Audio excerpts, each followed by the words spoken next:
Bonjour à toutes, bonjour à tous. Je vous souhaite la bienvenue sur cette nouvelle vidéo thématique.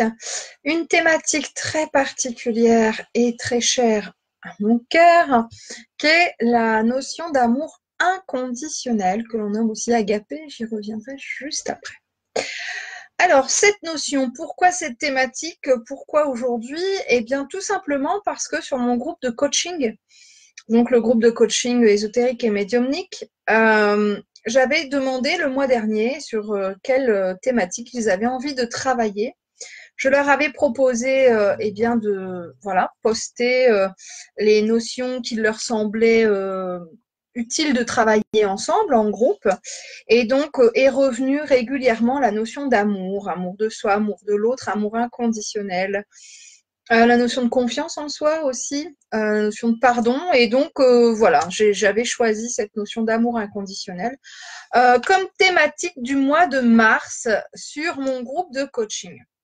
J'ai décidé depuis le début de l'année, sur chaque mois, eh bien, de partager une vidéo initialement prévue pour mon groupe de coaching, mais de la partager pour tout le monde, la vidéo thématique. Alors les vidéos d'exercice, les vidéos de soins, de méditation ou autres, ça c'est réservé au groupe de coaching. Si vous le souhaitez, ben, rejoignez-nous. Mais la vidéo thématique, je trouve qu'elle peut vraiment servir à tous et qu'elle peut vraiment permettre de réfléchir sur certaines notions. Et donc, on ne va pas se priver de belles vibrations. Voilà, donc voilà pourquoi ce thème aujourd'hui. Alors, j'ai voulu fonctionner avec eux, j'essaie vraiment de fonctionner de manière très participative pour que chacun trouve sa place, prenne sa place.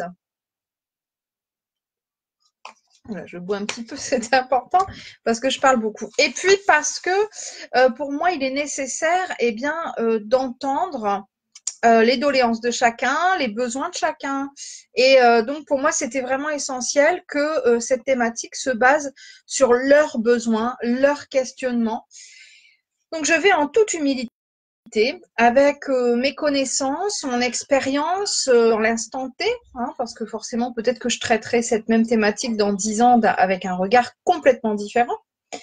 Mais enfin, voilà, avec ce que j'ai appris de la vie, de moi-même, et puis voilà, de par mes expériences, je vais tenter de répondre.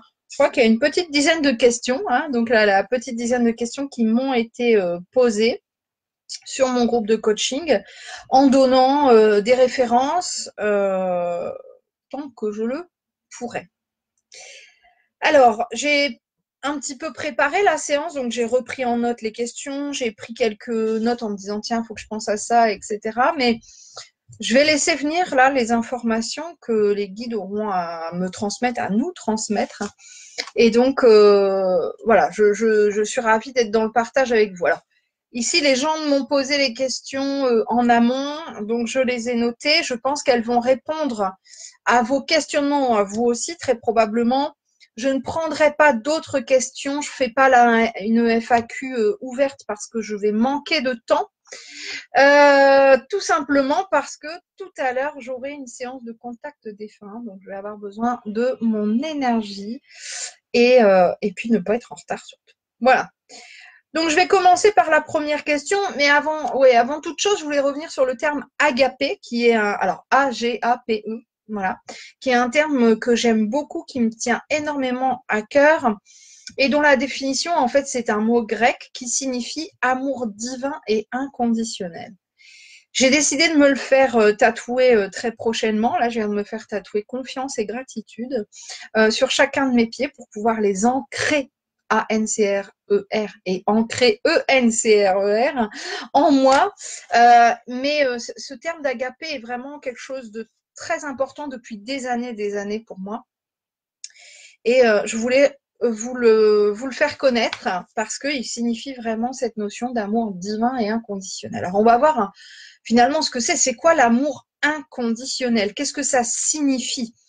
Alors, si on décortique, ça veut dire l'opposé de condition, conditionnel. C'est-à-dire un amour sans condition, un amour pur, un amour sans jugement, Eh bien, toutes les questions qui me sont posées tournent autour de ça, mais comment c'est possible?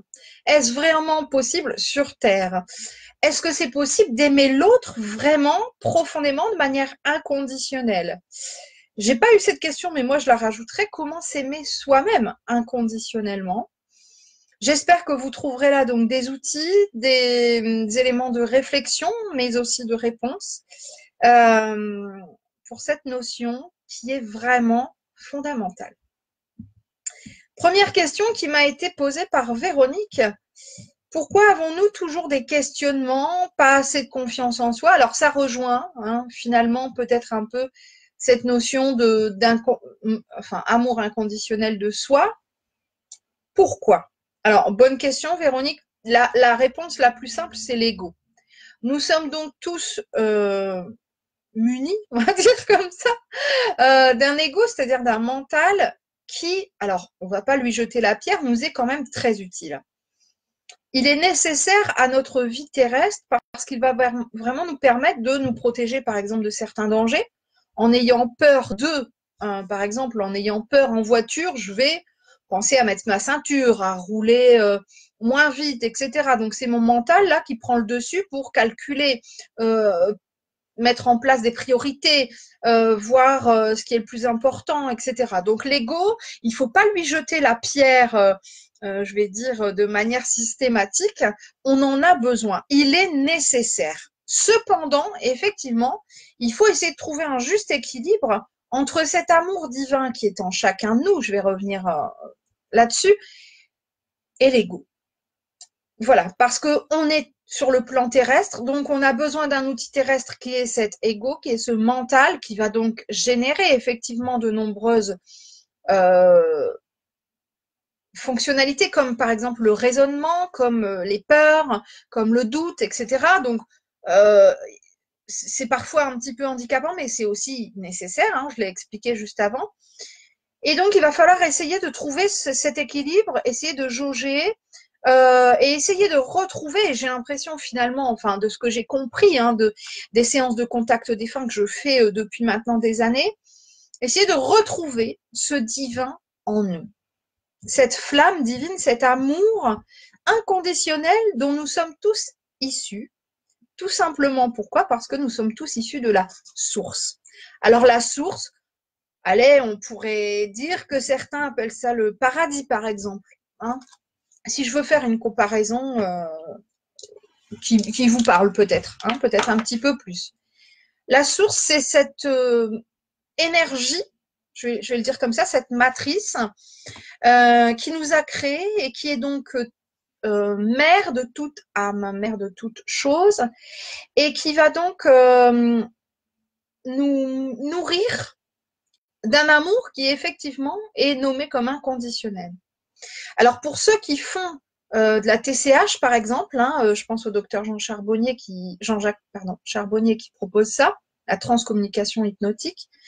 Ceux qui font des régressions hypnotiques, ceux qui font de la médiumnité peuvent avoir perçu et ressenti cet amour inconditionnel. J'ai de la chance parce que ça a été mon cas plusieurs fois lors de séances de contact défunt où ils me transmettent ça et où je peux me mettre à pleurer, à vibrer de tout mon être et de tout mon corps, tellement on ressent. Rien que d'en parler, vous voyez, ça me fait remonter des souvenirs. C'est quelque chose qu'on ne vit pas sur Terre. J'ai beau aimer mes enfants d'un amour que je pense et que je peux qualifier d'inconditionnel, ça aussi on va y revenir, c'est encore différent. C'est vraiment une force lumineuse, un amour sans jugement aucun. Quand on aime ses enfants, on va dire on est un père, on est une mère qui aime de manière inconditionnelle. C'est-à-dire que quoi que fassent nos enfants, on sera toujours là pour eux. Oui et non. Oui, oui, bien sûr, de manière générale, mais si, je sais pas, si votre fils tuait quelqu'un ou violait quelqu'un, est-ce que vraiment vous auriez encore cet amour inconditionnel, cette bonté, cette compassion, ce pardon pour lui? Alors certains vont me répondre oui tout de suite, d'autres vont me répondre bah je sais pas, ça dépend de la situation, j'espère jamais y être confronté, je vous le souhaite pas non plus. Puis d'autres vont me répondre ah bah non, moi il y a des limites à tout, ça a beau être mon fils, ça a beau être ma fille, il y a une notion de respect à partir du moment où la personne dépasse les limites, alors c'est tout, c'est fini. Ça, c'est une notion intéressante, on y reviendra après, vers la fin de la séance, donc je laisse un peu en suspens, mais cette notion d'amour inconditionnel, souvent on en parle dans cette notion-là, hein, quand on a des enfants, quand on devient parent. Et donc, on va décréter qu'il s'agit d'un amour inconditionnel. Je dis pas non, mais je ne dis pas oui, parce que j'ai connu autre chose, autrement, et que ça n'a pas de mot terrestre pour être défini. C'est extrêmement compliqué quand on est médium parce qu'il y a plein de choses comme ça qui ont du mal à être décrites avec des mots. C'est des choses que l'on vit. Alors, je pense à ceux aussi qui ont fait une EMI, par exemple. Je pense à Nicole Dron qui disait « Je venais d'accoucher, j'étais jeune, mais… » Alors, elle est décédée, hein, et puis elle est revenue, mais elle est restée quelques moments, quelques instants dans l'au-delà, après, enfin, pendant une opération. Et elle disait, mais moi, j'avais pas envie de revenir. J'étais bien. Je me sentais aimée de manière inconditionnelle, c'est-à-dire sans aucune condition, sans aucun jugement, sans aucune limite. C'est quelque chose qui est absolument transcendantal. C'est quelque chose qui est absolument divin. Et donc, de ce que j'ai compris de mon expérience depuis quelques années, j'ai vraiment cette impression, oui, et de ce que me disent aussi les défunts, eh bien que c'est ce que l'on vient chercher, retrouver, en partie, hein, c'est pas uniquement ça notre mission de vie, mais c'est ce que l'on vient aussi travailler et retrouver lorsque l'on s'incarne de manière terrestre. L'amour. L'amour des autres, l'amour de soi, comment aimer. Et c'est vraiment une quête de toute une vie. C'est un chemin, à mon avis, qui est absolument infini, et qui ne prend pas fin à la fin d'une incarnation, mais bien continue, perdure dans les incarnations suivantes. Donc pourquoi avons-nous toujours des questionnements, pas assez de confiance en soi? Je pense, Véronique, effectivement, que, comme je l'ai un peu évoqué au début, notre ego prend très souvent le dessus. Notre mental va venir poser des doutes, des questionnements, des peurs, et notamment la plus grande des peurs, au final, c'est la peur de ne pas être aimé, de ne plus être aimé tel que l'on est. Je pense, par exemple, vous n'osez pas aller voir votre patron pour lui demander une augmentation. Vous allez me dire, non mais ça n'a rien à voir, j'ai pas peur qu'il m'aime plus, je m'en fous, je l'aime pas moi. Et reposez-vous la question de manière plus large, avec un peu plus de hauteur. En quoi j'ai peur d'aller demander une augmentation? J'ai peur finalement que l'on me refuse cette augmentation qui représenterait symboliquement une meilleure estime de moi. Et donc une meilleure estime, un regard différent et peut-être un peu plus noble, un peu plus effectivement dans l'estime qu'aurait mon patron sur moi-même, sur mon travail, mais indirectement sur moi, du coup. Donc s'il me dit non, alors vous allez me dire, hein, c'est un processus très probablement inconscient, mais finalement c'est un peu ça. S'il me dit non, ça veut dire qu'il ne m'aime pas assez, qu'il n'estime pas suffisamment mon travail et donc moi, pour décider de m'augmenter. Ça ne vaut pas une augmentation. C'est-à-dire que je ne vaux pas une augmentation, c'est-à-dire que je ne vaux rien. Enfin, bref, voilà comment on va fonctionner finalement. Et donc, à nouveau, on en revient à ce risque de se prendre en pleine figure un manque d'amour. Donc, pourquoi avons-nous toujours des questionnements et pas assez confiance en soi? Parce que on travaille depuis la toute petite enfance avec notre ego, avec notre mental. Comme je le redis, hein, je le redirai plusieurs fois, c'est nécessaire. C'est ce qui va permettre de mettre des limites aussi, des barrières pour certaines choses. On va pas se laisser salir, on va pas se laisser faire pour certaines choses. Donc, c'est ce qui va nous permettre aussi d'avoir ce côté combatif.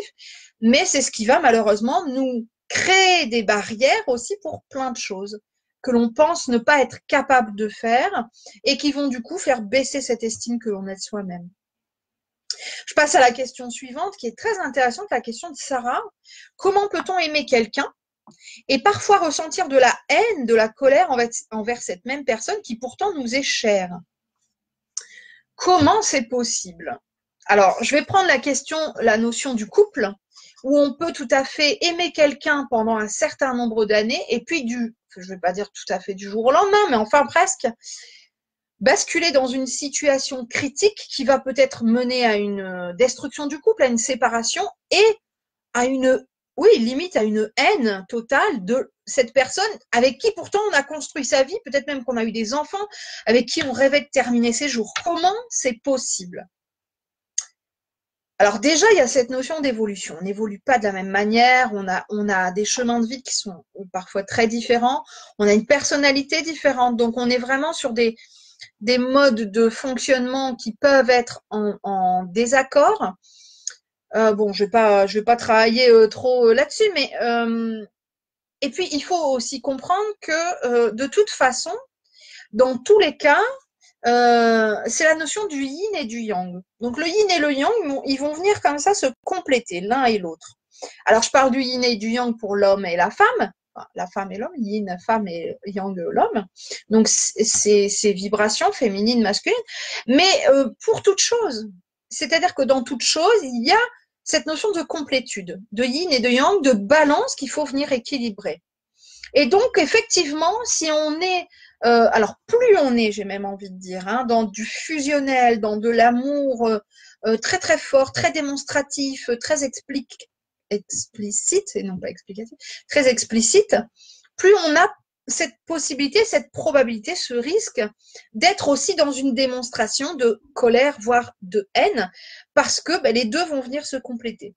Alors, ça peut nous paraître très distendu et de se dire, c'est pas possible. Comment je peux l'aimer autant et d'un autre côté, parfois le détester quoi pour ce qu'il fait, pour ce qu'elle fait, ce qu'elle est, ce qu'elle dégage, etc.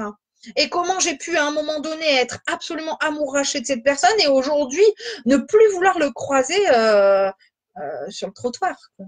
Comment c'est possible? Eh bien parce que parfois on est dans des excès. Alors vous allez me dire, bah, attendez, vous parlez d'amour inconditionnel et là vous me dites qu'on peut être dans l'excès d'amour.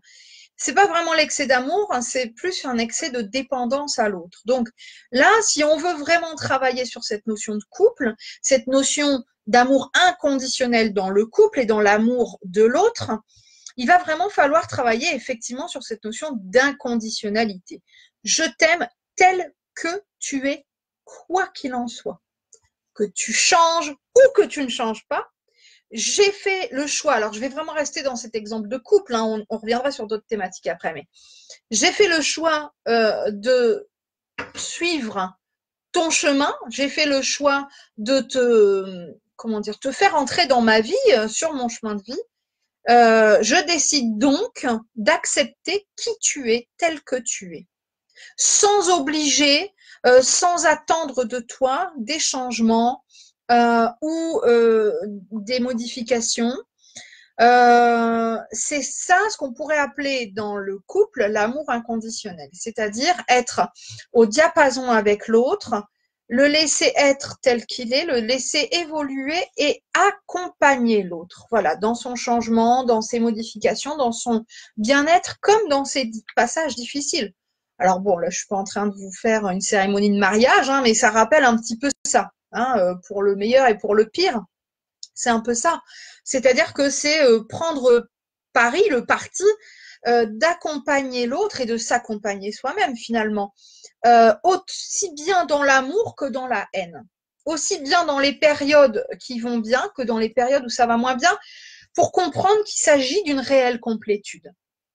Pour comprendre qu'il s'agit vraiment d'un effet de complémentarité. Voilà. Alors vous allez me dire, oui, mais enfin, il y a des situations où c'est pas possible. On peut pas se laisser faire. On peut pas aimer l'autre et tout accepter. Être dans l'amour inconditionnel, ça n'est pas tout accepter de l'autre. C'est-à-dire, je ne parle pas d'amour inconditionnel pour une femme battue, par exemple. Il n'y a pas d'amour inconditionnel dans ce cas-là. On est sur une dépendance affective, voire une dépendance matérielle, financière. Sur de la peur, on est sur d'autres sentiments, on est sur d'autres mécanismes. On n'est pas dans de l'amour inconditionnel. Donc c'est vraiment Très intéressant cette question de se dire, et moi je me la pose encore, hein, dans certaines situations, même par exemple avec mes enfants. La dernière fois, je me disais, oh, enfin voilà, mes enfants, c'est mes enfants, enfin, c'est le soleil de ma vie, ce sont mes petits bonheurs.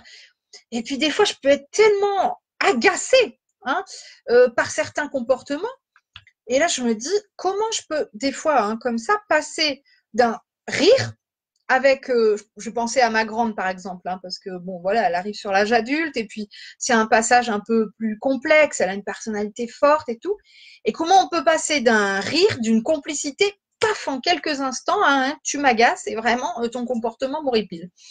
Et ben c'est ça, c'est exactement ça. Donc à l'instar de cet exemple du couple, euh, eh bien le couple parent-enfant, parce que finalement il s'agit d'un couple aussi, c'est la même chose et être dans l'acceptation de ce qui est tel que c'est, finalement, je pense que c'est ça, l'amour inconditionnel. C'est se dire, OK, ça sera pas facile tous les jours. OK, élever des enfants, c'est un apprentissage. J'ai un ami qui m'a dit il y a quelques jours, ah bon, même quand ils sont grands, on apprend encore? Mais oui. J'ai même envie de dire, on apprend peut-être plus quand ils sont grands que quand ils sont petits. Tiens, ma maman qui me suit, bah bisous maman. Et je pense qu'elle aussi, elle doit encore apprendre de moi, de nous, euh, même si on vit plus avec elle et même s'il n'y a plus cette relation, voilà, de parentalité pure, enfin, peut-être pas pure, mais le mot est pas juste, mais enfin, celui qui doit donner le bain, donner à manger, etc. Là, on est vraiment dans une relation autre, d'adulte à adulte et de parent à parent finalement, puisque je suis devenue parent moi aussi. Mais on apprend toujours dans toute sa vie, de toute façon, mais même voilà de ces enfants qui sont grands. Et je pense que accepter la relation aussi telle qu'elle est, c'est être dans l'amour inconditionnel, d'une certaine manière. Alors, après, il ne faut pas se laisser marcher sur les pieds, il ne faut pas qu'on devienne, comme je l'ai dit plusieurs fois, hein, à la merci de l'autre. Il ne faut pas non plus se laisser salir, se retrouver dans des situations de mal-être. Mais finalement, je pense, attention, hein, tout ça, finalement, je vous le redis, hein, ça n'est que ma vision des choses à moi, à un instant donné. Donc, je vous partage mes façons de voir. Mais après, c'est à vous, effectivement, d'expérimenter aussi votre vision de l'amour inconditionnel. Mais ce que je pense, c'est qu'effectivement, c'est pouvoir avoir à un moment donné un certain lâcher-prise sur les choses et se dire, OK, je suis dans l'amour très fort et tout, c'est OK. Je suis dans la colère, c'est OK aussi. Je vais passer à la question suivante, question de Michel. Peut-on réellement vivre en incarnation cet amour inconditionnel à partir du moment où notre ego est là en permanence? Alors, eh bien, oui et non, Michel. On décortique un peu la notion depuis tout à l'heure, donc je pense que tu auras eu quelques éléments de réponse. L'amour inconditionnel, j'ai envie de dire que ici sur Terre, on va chercher l'amour, on va essayer d'être dans l'amour le plus juste possible, le plus équilibré possible pour être bien avec soi-même, bien avec les autres. On va essayer vraiment de trouver cet équilibre, on va essayer d'être dans la compréhension de l'autre et la compréhension de soi. Maintenant, pour moi, hein, pour l'avoir expérimenté vraiment dans des voyages astraux, dans des contacts défunts, de la médiumnité et tout, l'amour inconditionnel qui peut exister, j'ai envie de dire de l'autre côté, hein, dans l'au-delà, n'a rien à voir avec ce qu'on peut expérimenter sur Terre. Alors, maintenant, je suis pas un moine bouddhiste.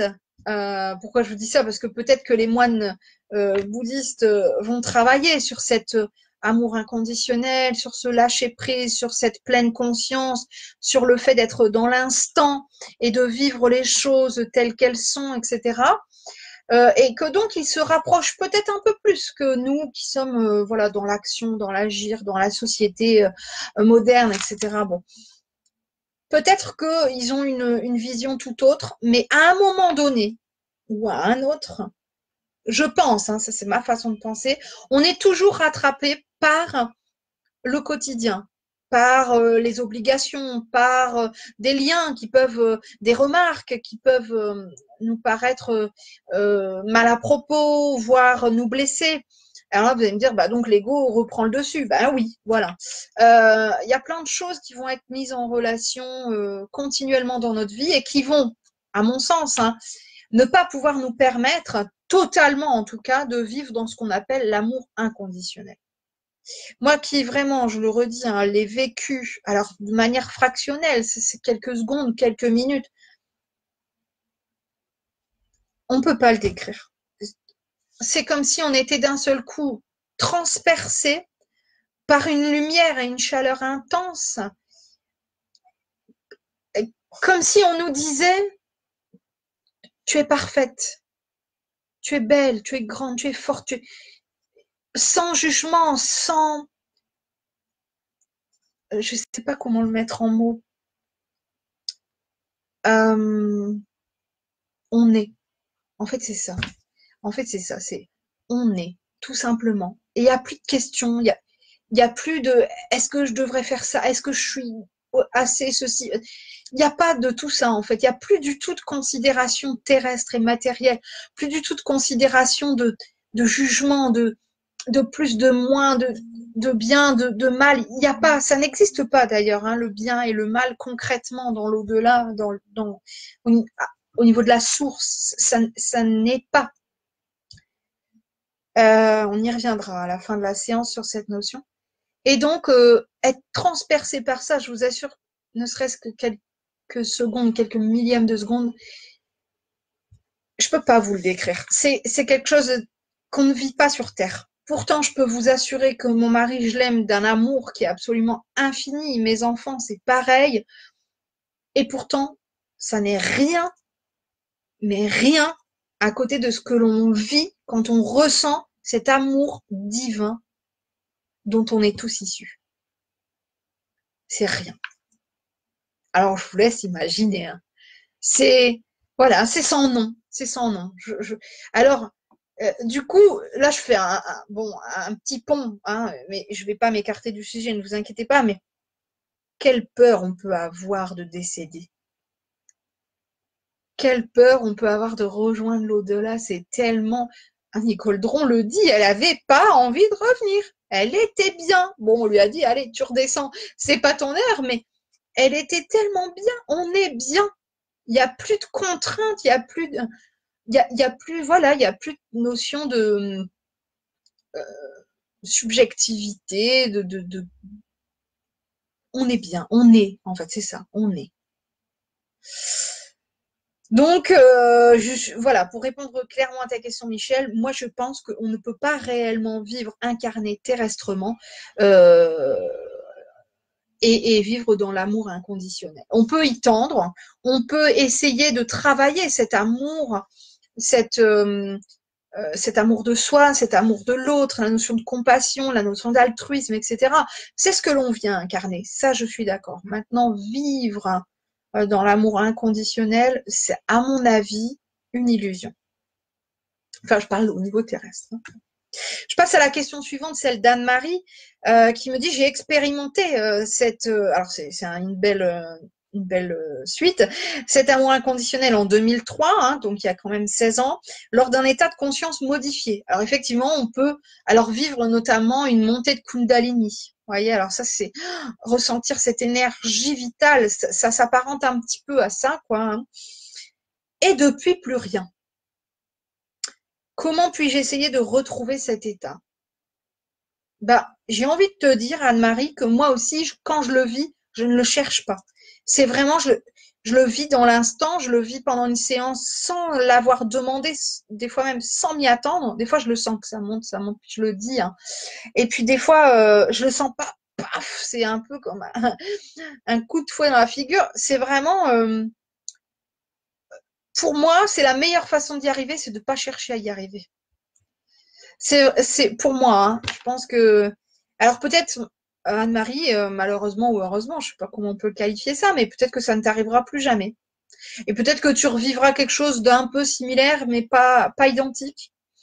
Et puis peut-être qu'au contraire, eh bien, certaines techniques comme la méditation, comme l'hypnose, comme la transe hypnotique, comme le chamanisme, comme des séances de régression, comme de la médiumnité, peuvent amener, alors les drogues aussi, alors là, on ne dit pas que je l'ai dit, mais bon, j'en parle notamment par rapport au chamanisme, hein, parce que effectivement, on va prendre certaines plantes qui vont aider, pardon, à un état de conscience modifié.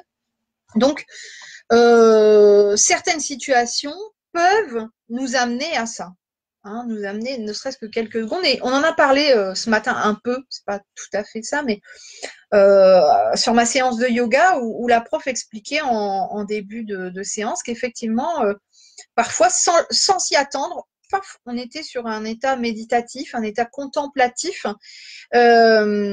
qui s'appelle donc, si j'ai bien retenu en yoga, je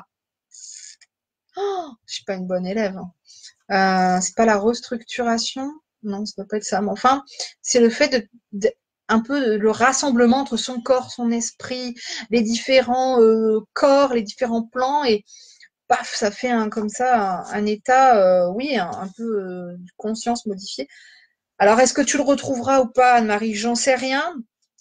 Maintenant, j'ai envie de te dire, effectivement, plus tu vas le chercher, moins tu risques de le trouver. Plus on va lâcher prise et plus on va vraiment être dans la possibilité éventuelle, un jour ou un autre, hein, que ça nous arrive. Moi, j'ai eu une montée comme ça de Kundalini il y a un jour ou deux, en travaillant. Vous voyez, et des fois, j'en ai en épluchant mes légumes. Enfin, c'est parce que justement, je le cherche pas. J'écoutais de la musique et j'étais en train de rédiger quelque chose. Et waouh, voilà, on sent cette énergie vitale en nous, cet amour divin qui nous nourrit, qui nous emplit, qui nous meut. Euh, mais c'est plus quand on ne cherche pas à le trouver qu'on va le découvrir, vraiment. Alors Fred qui posait la question suivante, faut-il obligatoirement passer par un amour égaux pour accéder à l'amour inconditionnel? Ben non, puisque du coup on en est tous issus. Donc, comme on est tous issus, alors ça dépend dans quel sens on le prend, hein. Du coup, si on le prend dans le sens, quand avant de m'incarner, j'étais dans l'amour inconditionnel et je suis venue sur Terre. Alors, tu vois, Fred, là, on va le prendre dans le sens inverse. C'est d'abord l'amour inconditionnel, puis on va expérimenter l'ego, le mental, pour essayer de retrouver au moins une partie de cet amour inconditionnel. Donc voilà, ça dépend dans le sens dans lequel on le prend pour ensuite retourner à la source et donc à l'amour inconditionnel. Donc pour moi, c'est un cycle, si tu veux, hein. C'est vraiment un cycle infini. Donc, est-ce qu'on doit obligatoirement passer par un amour égaux? Je suis pas sûre d'avoir bien compris ta question, mais est-ce que est-ce qu'on est obligé de s'incarner terrestrement? Je sais pas si c'était ta question, mais enfin, je la tourne comme ça, pour pouvoir travailler et comprendre la notion de l'amour. Je pense qu'on vient pas travailler ça, on vient travailler d'autres choses, mais c'est un peu notre fil rouge, effectivement. C'est comme si on avait un fil rouge pour tous, d'ailleurs, voilà, qui est l'amour. Et à côté de ça, on va travailler pour certains le pardon, pour d'autres la ténacité, pour d'autres la patience, enfin voilà, selon nos incarnations. Mais je pense que pour moi, enfin, de ce que j'ai compris, hein, notre fil rouge, ça reste l'amour. Et pour ça, on va vivre des expériences de l'amour égotique, hein, vécu par l'ego, donc des notions de dépendance, la perte d'un être cher ou une séparation, pour nous permettre de comprendre que finalement, tout cet amour que nous cherchons chez l'autre, on l'a déjà en nous. Et c'est cette reconnexion finalement à cet amour divin et donc lui inconditionnel, que l'on cherche, que l'on doit chercher tout au long de sa vie. C'est pour bien comprendre que l'autre ne peut pas nous apporter l'amour que l'on recherche, l'amour dont on a besoin. Parce qu'on pense avoir besoin. Et finalement, on n'a pas besoin puisqu'on en est déjà nourri. Donc, on va chercher chez l'autre une réassurance, une stabilité, un confort, la possibilité aussi d'être rassuré. Mais tout ça, on l'a déjà en soi, en fait. Donc, c'est très intéressant cette notion. Alors, je vais te le dire, hein, et c'est pas une grosse surprise. Pour moi, c'est très compliqué encore. C'est quelque chose, la peur de perdre l'autre, je parle à mon mari notamment, mais bon, pas seulement, aussi des relations familiales, des amis, qui est encore extrêmement présente pour moi, par exemple. Donc, j'ai beau distiller toutes ces idées-là et essayer de les travailler pour moi-même aussi au quotidien, la notion d'ego, la notion de mental prend souvent le dessus. Et mes peurs ressurgissent très, très fréquemment. Alors, elles sont liées à ma vie ici, présente, hein, à cette vie-ci, cette incarnation-ci, à mon enfance, mais elles sont liées aussi eh bien, à des vies antérieures dont j'ai pu garder la trace et pour lesquelles je suis encore en travail. Donc voilà, c'est quelque chose de très intéressant comme question. Mais voilà, pour résumer, pour moi, c'est un fil rouge. Et on travaillera jusqu'à la fin de notre vie sur ça. Adeline demande pourquoi sur Terre nous ne ressentons pas cet amour inconditionnel qui est totalement différent et beaucoup moins fort. Effectivement, bon, on sent, Adeline, que toi, tu l'as expérimenté aussi. Pourquoi? Eh bien, parce qu'on est sur un plan vibratoire beaucoup plus bas, le plan terrestre, et que donc on a tout ce qui est de l'ordre des obligations, des actions. On est souvent dans l'agir d'ailleurs, hein, qui vont nous faire redescendre encore plus en vibration. Je vais te donner un exemple très concret. Si tu fais un peu de méditation ou si tu fais du yoga ou voilà une activité qui va te permettre de te centrer et de t'ancrer et de voilà d'être en alignement avec toi-même, tu sens bien, tu sais, si tu te fais faire des soins énergétiques, tout ça, tu sens la différence entre le moment où tu médites, où tu fais tes postures de yoga, où tu es voilà sur un soin, et le moment où tu es dans l'agir, où tu dois travailler, faire le repas, la vaisselle, s'occuper des enfants, faire couler le bain, etc. On le ressent bien, c'est vraiment absolument différent. D'ailleurs, on dit souvent, et là c'est un peu un parallèle, je vais dire pour le tout un chacun, qu'il est important de prendre du temps pour soi, parce que ça nous permet de nous réaligner, de nous reconnecter, hein, au-delà de la méditation, du yoga et puis des soins énergétiques. Donc effectivement, sur Terre, je pense qu'il est impossible de ressentir quotidiennement et constamment l'amour inconditionnel. Maintenant, c'est ma vision des choses. Hein.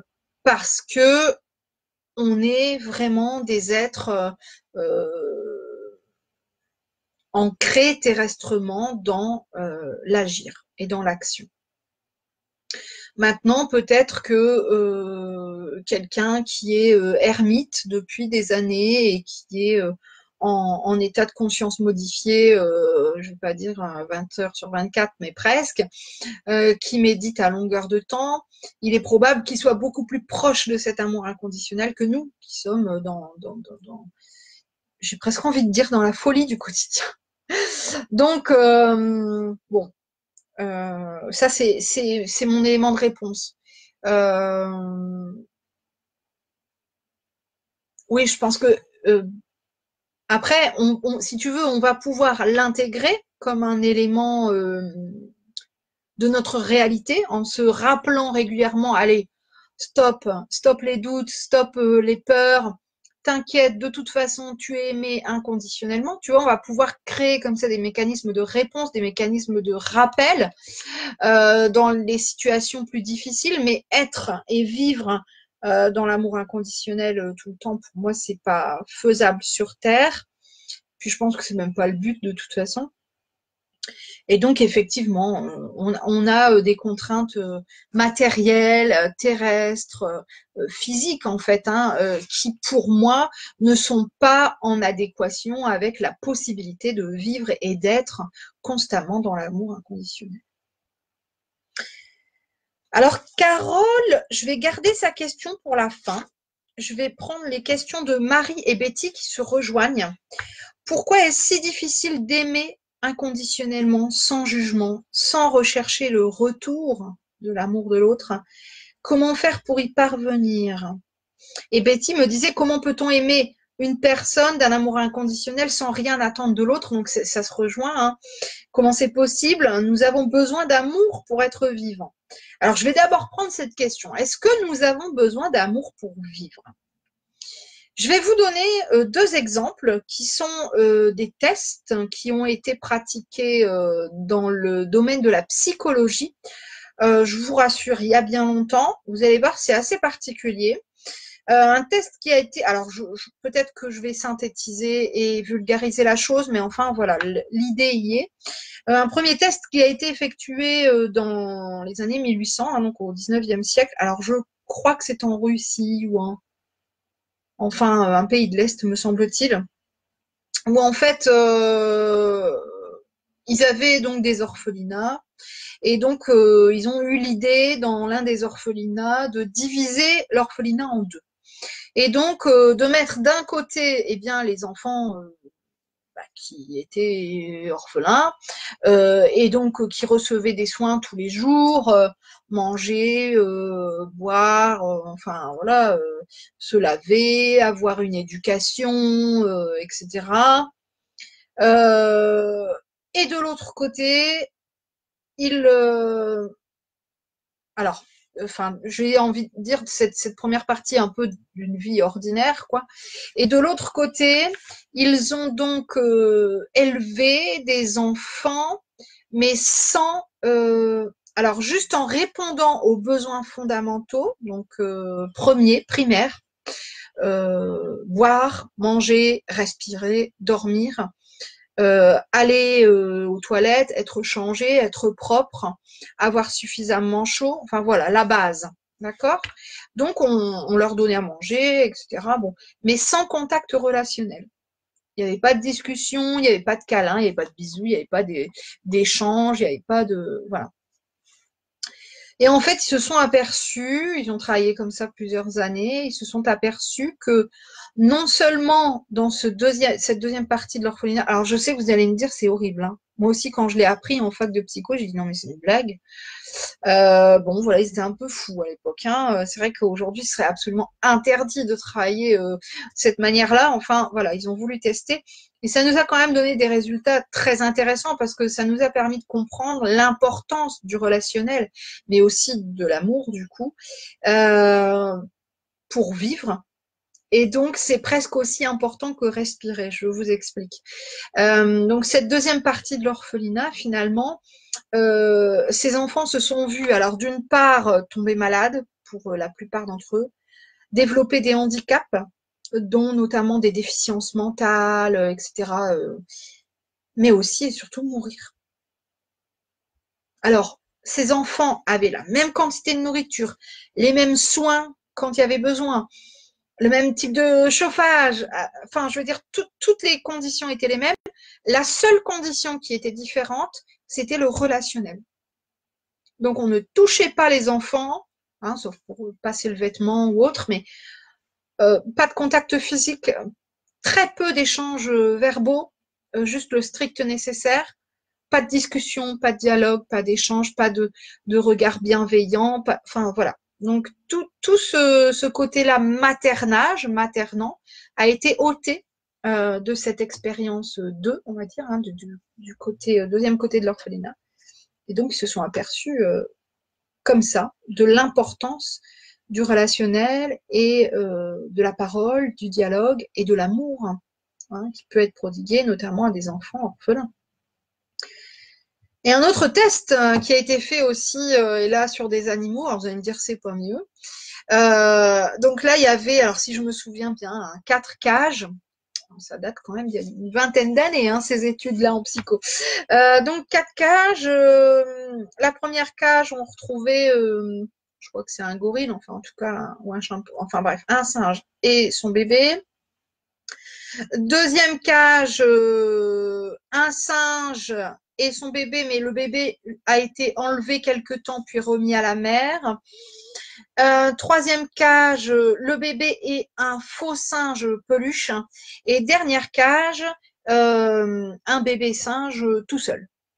Donc, même principe que pour ce test de l'orphelinat, ils avaient tous le même niveau de soins, tous la même alimentation, le même niveau d'hydratation, etc. Donc, les conditions de base étaient les mêmes pour tous. Et ils se sont aperçus, alors, leur première cage, maman-bébé, c'était la cage, entre guillemets, qu'on appelle, comment on appelle ça l'exemple de base, quoi. Je sais plus comment, il y a un test, un titre bien particulier pour ça. Enfin bref. Donc c'est le modèle un peu. Hein, donc ils se sont basés sur ça, sur ce lien. Et puis ils ont étudié le développement du petit singe. C'était surtout ça. Comme ils ont utilisé ça comme modèle. Ils se sont aperçus que le bébé qui a été retiré à sa maman quelque temps et qui lui a été rendu après, ils se sont aperçus qu'il avait un retard qui s'est ensuite finalement plus ou moins qui a été rattrapé et compensé par la suite, mais il y a eu un retard de l'ordre du développement psychomoteur, des acquisitions, etc. La troisième cage, donc où on retrouvait ce bébé singe avec un singe en peluche. Il pouvait se nicher dedans, faire des câlins, etc. Mais on s'est aperçu, alors non seulement qu'il avait un retard, mais surtout qu'il récupérerait pas le retard, et puis qu'il pouvait développer des maladies, voire de l'agressivité, des comportements absolument inadaptés, et même de la dépression. Et puis le dernier singe, donc le petit bébé singe qui a été nourri, biberonné, etc., mais tout seul dans sa cage. Eh bien, la plupart du temps, parce qu'ils ne l'ont pas fait qu'une fois, ils ont fait plusieurs expériences comme ça, soit il décédait, soit il était très très malade. Ils ont donc réussi comme ça à travailler sur la notion de lien, sur la notion de relationnel, mais aussi sur la notion d'amour et la notion d'amour parent-enfant, par exemple. Hein. Donc, c'est très intéressant parce que effectivement, ça nous montre là encore que c'est essentiel, que c'est une des bases de la vie sur Terre. Et que donc sans ça, on ne vit pas. Alors vous allez me dire, ben oui, mais alors celui qui vit tout seul et puis qui n'arrive pas à trouver sa moitié, alors ça veut dire quoi? Qu'il va mourir, qu'il va tomber malade, qu'il va devenir handicapé? Eh ben oui, un peu en quelque sorte. Si vraiment le but de cette personne, c'est de trouver son conjoint, sa conjointe, sa moitié, et qu'il n'arrive pas à se nourrir de son propre amour, ni de l'amour de ses frères, ses sœurs, ses amis, ses parents, etc., n'arrive pas à s'y retrouver là-dedans, effectivement, le fait de ne pas trouver l'amour de sa vie peut le conduire à la folie, à la maladie mentale, à une maladie physique, voire même à une mort prématurée. On le constate de plus en plus d'ailleurs parce que comme on est coupé de cet amour divin, comme on s'en croit en tout cas coupé, on se croit séparé de cet amour divin qui finalement est en nous, hein, cette étincelle de vie. Comme on a cette impression-là, on a cette croyance-là, qui est absolument limitante, alors on cherche ailleurs, alors on cherche à l'extérieur.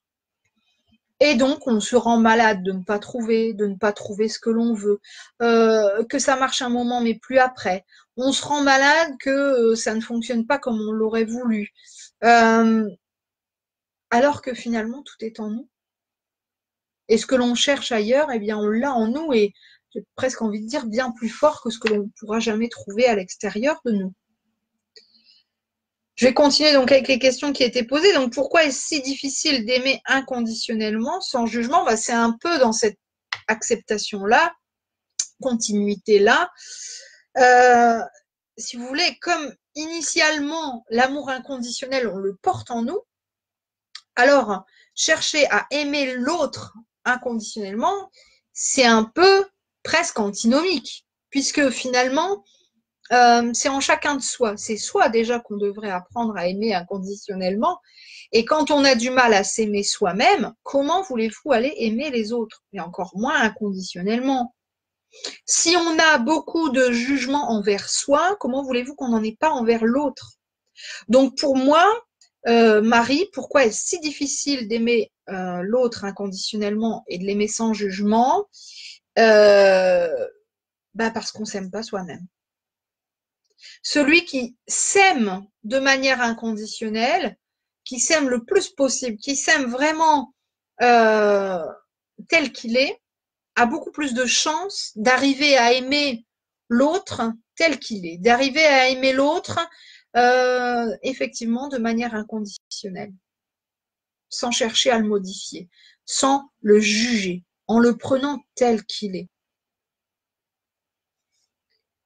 Et surtout, il a plus de chances effectivement de ne pas forcément chercher de retour parce qu'il s'aime lui-même. Donc, c'est un plaisir, c'est la cerise sur le gâteau d'avoir l'amour de l'autre, mais ce n'est pas une recherche. Ça, c'est important. Donc, comment ne pas attendre de l'autre? Eh bien, tout simplement, façon de parler, en étant déjà bien avec soi, en étant déjà face à soi-même dans un amour pur et sincère. Quand déjà on a travaillé ça, on se sent vraiment beaucoup, beaucoup mieux avec soi, bien sûr, mais aussi avec les autres, avec la relation à l'autre. Et puis je pense qu'on le comprend mieux, on essaie plus facilement de se mettre à sa place. Et puis, à la limite, on cherche peut-être même plus forcément à se mettre à sa place, mais on est dans l'acceptation, dans l'accueil de sa personnalité, de sa façon d'être, de ses peurs à lui aussi, de ses incompréhensions, de son manque d'amour. Alors, je voudrais vous parler notamment du film Le Pardon,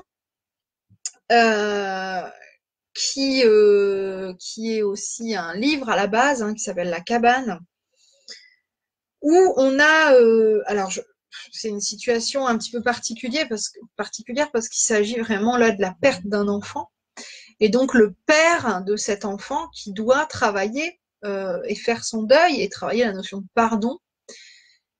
Et il rencontre Dieu. Donc c'est un dialogue avec Dieu et Dieu lui explique, voilà, il prend ses 2 enfants. Il lui dit, parce qu'à la base il avait 3 enfants, il lui en reste 2, après le décès de la dernière, me semble-t-il.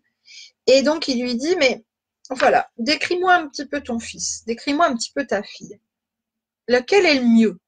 Bon, aucun, enfin je les aime. Non, mais tu dois me dire, lui est mieux qu'elle ou elle est mieux que lui? Qui est mieux? Et là, c'est compliqué. Et puis, il y a aussi, je me souviens plus exactement des termes, mais il y a une notion de choix parce que l'un va être épargné d'un jugement et l'autre pas. Donc, il faut savoir quel est le mieux. Il dit, mais je ne peux pas, c'est pas possible. Je peux pas choisir, je peux pas dire de mes 2 enfants qui est le mieux, qui est le moins bien. Et je peux pas je peux pas me résigner à ce qu'il y en ait un qui soit jugé et pas l'autre. Ben, Dieu, c'est ça. On est tous ses enfants et il ne nous aime pas plus ou moins. Il nous aime de manière inconditionnelle. Et c'est ça, l'idée du film. Et waouh, même si on le sait, même si je travaille sur ça depuis des années, même si ce film, c'est une claque en pleine figure. De toute façon, c'est simple, j'ai pleuré du début à la fin et bien longtemps après la fin. Donc, c'est vraiment, vraiment quelque chose de très intéressant qui est travaillé là dans ce film. C'est cette notion de pardon, mais effectivement, cette notion d'amour inconditionnel. Parce que finalement, quand on pardonne, c'est qu'on donne à l'autre finalement ce qu'il mérite, c'est-à-dire l'amour, quoi qu'il en soit, quoi qu'il ait pu faire, quoi qu'il ait pu dire. Et ça, c'est une très belle leçon dans ce film. Je vous invite vraiment à le découvrir. Donc, je vais finir par la question de Carole, qui est un petit peu plus là technique et concrète. Et puis, je trouve qu'elle finit bien cette séance. 14h14, gratitude. Carole qui me dit comment on peut travailler ça avec les pierres, comment on peut travailler l'amour inconditionnel. Alors, on va travailler beaucoup avec des pierres roses, des pierres de l'amour, et que l'on va essayer principalement de poser sur son chakra du cœur. Il y a plein de façons de travailler. Je vais en donner d'autres après. Et là, ce que je vais vous évoquer, c'est des exemples, mais il y en a plein d'autres. Après, à vous de voir ce qui vous convient le mieux et puis d'aller fouiller aussi par vous-même pour travailler d'autres techniques. Enfin, toujours est-il que si on veut travailler en lithothérapie sur cette notion d'amour inconditionnel, mais aussi d'amour de soi, amour de l'autre, etc., on peut déjà utiliser le quartz rose. C'est la meilleure des pierres. C'est la pierre de l'amour inconditionnel. C'est aussi la pierre de la paix infinie. Elle est apposée sur le chakra du cœur. On peut aussi la travailler en élixir. Alors, ça, je vous laisserai aller chercher. C'est extrêmement particulier de créer un élixir de pierre, mais tout le monde peut le faire. Hein. Vous allez trouver sur Internet une recette, une façon de faire. Si vous suivez bien scrupuleusement, pourquoi pas. Hein. Donc, vous pouvez aussi donc travailler ce quartz rose en élixir. Et moi, je conseille aussi d'amplifier le pouvoir du quartz rose avec un cristal de roche. Par contre, ce que je vous conseille, si vraiment vous voulez travailler ça, c'est vraiment de travailler avec 2 pierres neuves. C'est-à-dire de les acheter là uniquement pour ça. Et de vous dire, ce cristal de roche, il va travailler avec mon quartz rose et tous les deux et que pour ça. C'est mon conseil. Après, vous voyez comme vous voulez. Hein. Vous pouvez aussi travailler avec la rhodochrosite. Elle travaille l'amour et la compassion altruiste. C'est une excellente pierre pour ceux qui ne se sentent pas aimés. Donc, là, on a bien compris qu'il faut travailler sur l'amour de soi, mais bon, voilà, je trouve que c'est quand même un bon outil pour aller travailler ce besoin d'amour, hein, de manière générale, amour de l'autre. Voilà. Et vous retrouvez aussi la rhodonite. Il y en a d'autres, mais je vous donne les principales. Qui va travailler sur l'équilibre émotionnel, sur l'équilibre yin-yang. Et c'est ce que je vous dis depuis le début de la vidéo, c'est essayer de trouver cet équilibre en soi entre cet ego, ce mental, et cet amour, cette flamme divine qui est en nous. La rhodonite favorise l'amour de soi et le pardon. Je rappelle qu'on ne pardonne pas seulement à l'autre, il faut aussi travailler le pardon de soi. Et aussi le pardon que l'on doit demander à l'autre. Et ça, c'est encore autre chose.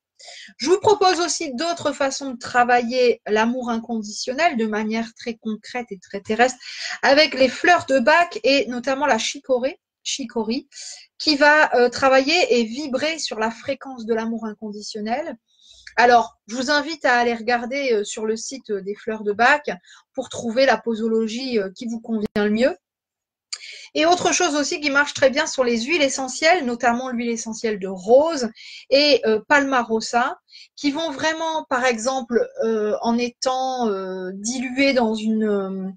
alors, soit avec de l'huile d'amande douce, par exemple, ou avec une crème. Mais bon, il faut que ce soit, par exemple, ouais, une crème de base neutre. Donc, bon, allez, on va rester sur l'huile d'amande douce. Vous mélangez 1 à 2 gouttes de rose dans un petit peu d'huile d'amande douce. Et puis, ben, vous frottez le poignet, par exemple, le chakra du cœur. Vous respirez de temps en temps. C'est quelque chose qui va vraiment vous aider à travailler cette notion d'amour inconditionnel, d'amour de soi, de compassion et de pardon. Voilà des petites astuces, mais il y en a plein. Il y en a plein, plein, plein. Moi, j'ai travaillé mon amour inconditionnel en travaillant l'amour inconditionnel de moi-même, parce que c'est quelque chose qui me faisait défaut, grâce à une séance d'EFT. Donc, c'est Emotional Freedom Technique. Voilà, l'accent anglais est magnifique. Je crois que c'est ça. Hein. Donc, c'est le fait de se libérer de certaines émotions, ou en tout cas, de libérer certaines situations d'émotions lourdes. Et on travaille et on répète plusieurs fois pendant la séance. Je m'aime inconditionnellement, je m'aime tel que je suis, je m'aime et je m'accepte. Et vraiment, ça rentre, hein, je vous assure, ça rentre. Et depuis, effectivement, j'ai vraiment constaté un très grand changement. Donc, c'est une technique que je recommande. Voilà pour la FAQ, les questions que j'avais récupérées et répertoriées autour de l'amour inconditionnel. Effectivement, je le répète, hein, je ne prétends absolument pas détenir la réponse ni les réponses. Il s'agit juste de ma réalité en tant qu'expérienceuse de vie terrestre à un moment donné. Parce que il y a 5 ans ou dans 5 ans, ben, je vous parlerai peut-être pas de la même manière. Je pense que ce qu'il faut retenir de cette notion, c'est que effectivement, c'est notre fil rouge. C'est ce que l'on cherche tout au long de notre vie, à aimer et être aimé. C'est cette notion d'agapé qui doit rester notre petite flamme vive. C'est le fait de se souvenir à chaque instant et surtout dans les moments les plus difficiles que nous sommes nourris, tous nourris, de cette flamme de vie divine issue de la source et donc nourrie absolument d'amour inconditionnel à chaque instant. Le tout, c'est de s'en souvenir. Et de s'en souvenir notamment quand on a l'impression que ça va moins bien.